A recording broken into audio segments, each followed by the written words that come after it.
Hi friends, అందరికీ నమస్కారం. Friends, ఇప్పుడే అందిన వార్త. ఎస్బీఐ అకౌంట్ ఉన్నవారందరికీ కూడా ముఖ్య ప్రకటన చేసింది ఎస్బీఐ అయితే గనుక. సో దానికి సంబంధించిన వివరాలు ఈ వీడియోలో తెలుసుకుందాం. వీడియో ఎక్కడ స్కిప్ చేయకుండా పూర్తిగా చూడండి. అలాగే తప్పకుండా లైక్ చేయండి. మరిన్ని అప్డేట్స్ కోసం ఛానల్ వెంటనే సబ్స్క్రైబ్ చేసుకోండి. ప్రభుత్వం నుంచి వచ్చే లేటెస్ట్ అప్డేట్స్ అన్ని కూడా ఎప్పటికప్పుడు మన ఛానల్ ద్వారా మీకు ముందుగానే తెలియజేయడం జరుగుతుంది. అలాగే వీడియోని ఒక లైక్ చేసినట్లయితే మరింత మందికి సమాచారం చేరుతుంది. ఇంక వివరాల్లోకి వెళ్ళిపోదాం. సొంత ఖాతాదారులకు హెచ్చరికలు జారీ చేసిన ఎస్బీఐ. అసలు ఏంటి అని చూసినట్టయితే, ఇటీవల కాలంలో దేశవ్యాప్తంగా కూడా అనేక సైబర్ నేరాలు జరుగుతున్నాయి. దీంతో అమాయక ప్రజలు తమ యొక్క డబ్బులను పోగొట్టుకుంటున్నారు. ఈ సైబర్ నేరాల్లో అధికంగా ఆన్లైన్ బ్యాంకింగ్ రంగాల్లో జరుగుతున్నాయి.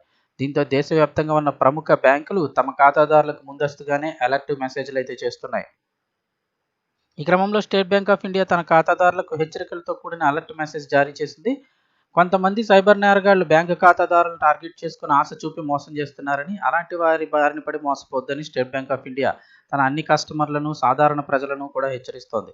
ఎస్బీఐ మేనేజ్మెంట్కి చెందిన డీప్ ఫేక్ వీడియోలు కొన్ని పెట్టుబడి పథకాలను ప్రారంభించినట్లు, వాటికి మద్దతు ఇస్తున్నట్లుగా చెప్పుకునే సోషల్ మీడియాలో ప్రచారం చేస్తున్నారని, అలాంటి వాటిని ఎవరు నమ్మవద్దని తెలిపింది. అంటే ఎస్బీఐ కొత్త స్కీమ్స్ ఏవో పెట్టుబడి పెట్టి స్కీమ్స్ అవి ఉపయోగించేశారని చెప్పేసి వీడియోస్ అయితే వస్తున్నాయి.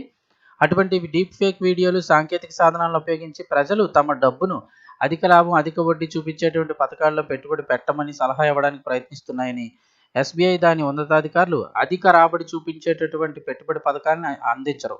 అలాగే అలాంటి వాటికి మద్దతు కూడా ఇవ్వరని మేము స్పష్టం చేస్తున్నామన్నారు. ఈ క్రమంలో సోషల్ మీడియాలో ఎటువంటి వీడియోలు కానీ, ఏమన్నా ప్రసారం చేయబడిన డీప్ ఫేక్ వీడియోలను కానీ నమ్మి వాటి బారిన ప్రజలు పడి తమ ఖాతాదారులు మోసపోకూడదని ముందస్తుగానే ఎస్బీఐ హెచ్చరికలు జారీ చేస్తుందని ఎక్స్ వేదికగా అయితే ప్రకటించింది ఎస్బీఐ.